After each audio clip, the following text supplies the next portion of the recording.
Hello guys, in this video I'm going to show you how I used Vray and 3D Max to create this shader.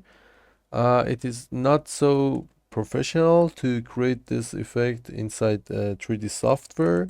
In a Spider-Man movie or the movies like that, they just used composite softwares to achieve that look. But if you want to fake that effect and create this inside your 3D software, which is 3D Max, you can just follow the steps I'm gonna do right now and create this effect.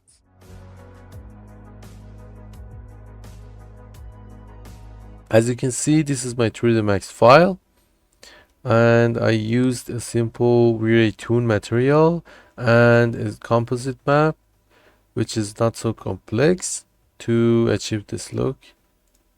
So let me just create this one more time again. What I did is to create a Vray toon material, and let's assign this to our mesh. And so as you can see, this is our default Vray toon material. So what I'm gonna do is to create a fall off, map general fall off, and use the Frenzel for the diffuse map just to see how it goes. You see it creates a highlight around the edges and darken out inside. So I'm gonna add 2 points for a sharp looking edge.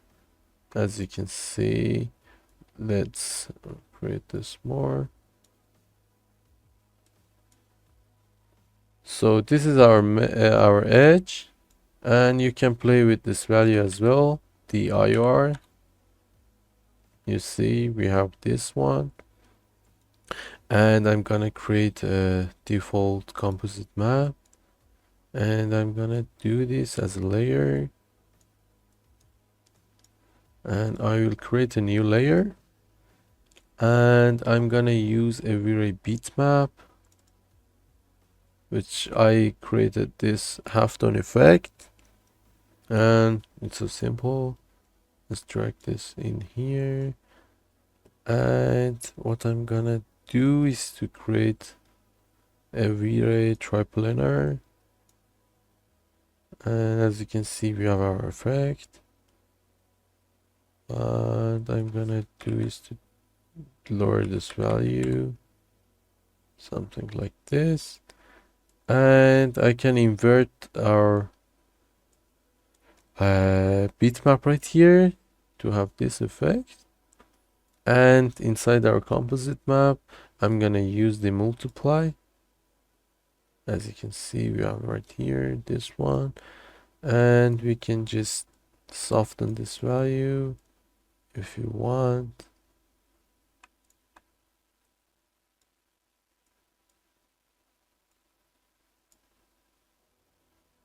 Yeah, something like this is fine.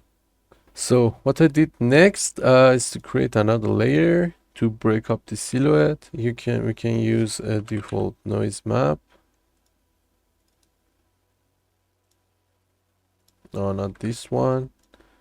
Default noise, which is this one, maps general, not OSL. And I'm gonna use the first as a diffuse map to see how it looks. I'm gonna lower this value. Let's see what I used here. It's size 1 and turbulence level 10. So let's just create it again. This is this one, and let's multiply it again. As you can see, we have our default silhouette breaks. As you can see, it breaks some silhouettes, and it is nice to have like this right here, and this is fine. So next thing, I'm gonna use our default base color for the mesh, And if you don't have, you can use a Vray color, but I created this inside Substance Painter, so I'm gonna drag it in the layer 4 and try to addition. As you can see, we have this one right here. And the last step for this effect, it's the last layer, which I'm gonna use another fall off. And this fall off I'm gonna use pencil as well. And I'm gonna invert this and add 2 points again for sharp looking again. And I'm gonna create more strong edge. And I am gonna also use this as an addition, sorry, as a multiply. So this is our final effect. And you can change the layers like this one. You can create more. You can see we have our halftone pattern all over the place. And as the last step, what I did is to add a reflect to our main particle and changed its gradient RAM.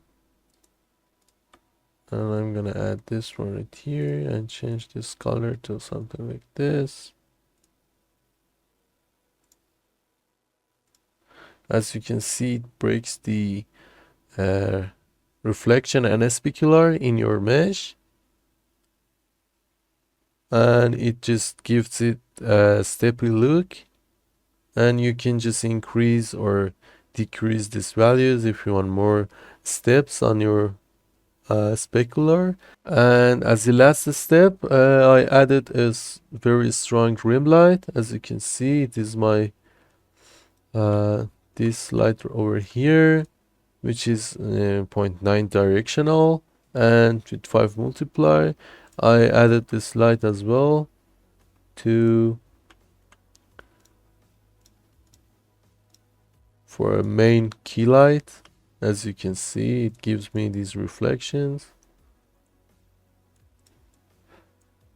It gives me these reflections over here, and you can just play with these values. I also added a simple box over here and give it a simple noise material.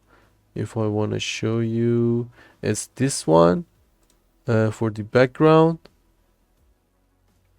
And let me show you this over here. As you can see, it's the background, and it's so simple.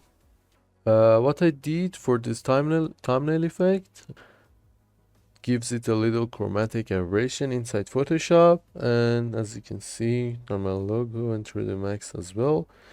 And that's it.